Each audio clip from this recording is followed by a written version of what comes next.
आप सभी का एक फिर से स्वागत है हमारे पौराणिक कथा यूट्यूब चैनल पर।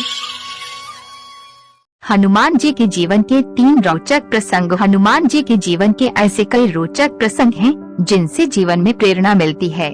आज इस लेख में हम जानते हैं ऐसी ही कुछ रोचक बातों के बारे में कि आखिर हनुमान जी सिंदूर क्यों पसंद करते हैं, हनुमान जी की पूजा महिलाओं को क्यों नहीं करनी चाहिए। साथ ही ये भी जानेंगे कि नटखट नन्हे मारुति ने ऐसा क्या किया कि उनका नाम हनुमान रख दिया गया। श्री हनुमान क्यों हुए सिंदूरी। शास्त्रों में इस विषय में जानकारी दी गई है कि जब रावण को मारकर राम जी सीता जी को लेकर अयोध्या आए थे, तब हनुमान जी ने भी भगवान राम और माता सीता के साथ आने की जिद की। राम ने उन्हें बहुत रोका, लेकिन हनुमान जी थे कि अपने जीवन को श्री राम की सेवा करके ही बिताना चाहते थे। श्री हनुमान दिन रात यही प्रयास करते थे कि कैसे श्री राम को खुश रखा जाए। एक बार उन्होंने माता सीता को मांग में सिंदूर भरते हुए देखा, तो माता सीता से इसका कारण पूछ लिया। माता सीता ने उनसे कहा कि वे प्रभु राम को प्रसन्न रखने के लिए सिंदूर लगाती हैं।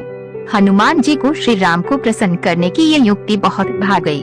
उन्होंने सिंदूर का एक बड़ा बक्सा लिया और स्वयं के ऊपर उड़ेल लिया और श्री राम के सामने पहुँच गए।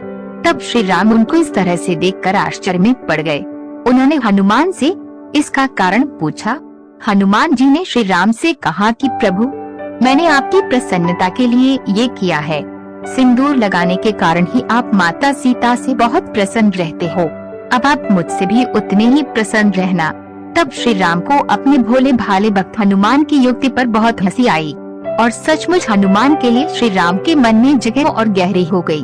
क्यों नहीं करना चाहिए महिलाओं को हनुमान जी की पूजा। हनुमान जी सदा ब्रह्मचारी रहे।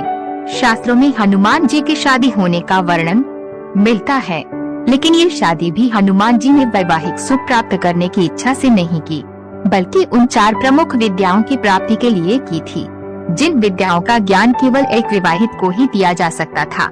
इस कथा के अनुसार हनुमान जी ने सूर्य देवता को अपना गुरुवार बनाया था। सूर्य देवता ने 9 प्रमुख विद्याओं में से 5 विद्या अपने शिष्य हनुमान को सिखा दी थी, लेकिन जैसे ही बाकी 4 विद्याओं को सिखाने की बारी आई, तब सूर्य देव ने हनुमान जी से शादी कर लेने के लिए कहा, क्योंकि ये विद्याओं का ज्ञान केवल एक विवाहित को ही दिया जा सकता था। अपने एक गुरुवार की आज्ञा से हनुमान ने विवाह करने का निश्चय कर लिया। हनुमान जी से विवाह के लिए किस कन्या का चयन किया जाए, जब यह समस्या सामने आई, तब सूर्य देव ने अपनी परम तेजस्वी पुत्री सुवर्चला से हनुमान को शादी करने की प्रस्ताव दिया। हनुमान जी और सुवर्चला की शादी हो गई। सुवर्चला परम तपस्वी थी। शादी होने के बाद सुवर्चला तपस्या में मग्न हो गई। उधर हनुमान जी अपनी बाकी 4 विद्याओं के ज्ञान को हासिल करने में लग गए। इस प्रकार विवाहित होने के बाद भी हनुमान जी का ब्रह्मचर्य व्रत नहीं टूटा। हनुमान ने प्रत्येक स्त्री को मां समान दर्जा दिया है। यही कारण है कि किसी भी स्त्री को अपने सामने प्रणाम करते हुए नहीं देख सकते, बल्कि स्त्री शक्ति को वो स्वयं नमन करते हैं। यदि महिलाएं चाहे तो हनुमान जी की सेवा में दीप अर्पित कर सकती हैं, हनुमान जी की स्तुति कर सकती हैं, हनुमान जी को प्रसाद अर्पित कर सकती हैं। लेकिन 16 उपचारों जिनमें मुख्य स्नान, वस्त्र, चोला चढ़ाना आते हैं, ये सब सेवाएं किसी महिला के द्वारा किया जाना हनुमान जी स्वीकार नहीं करते हैं।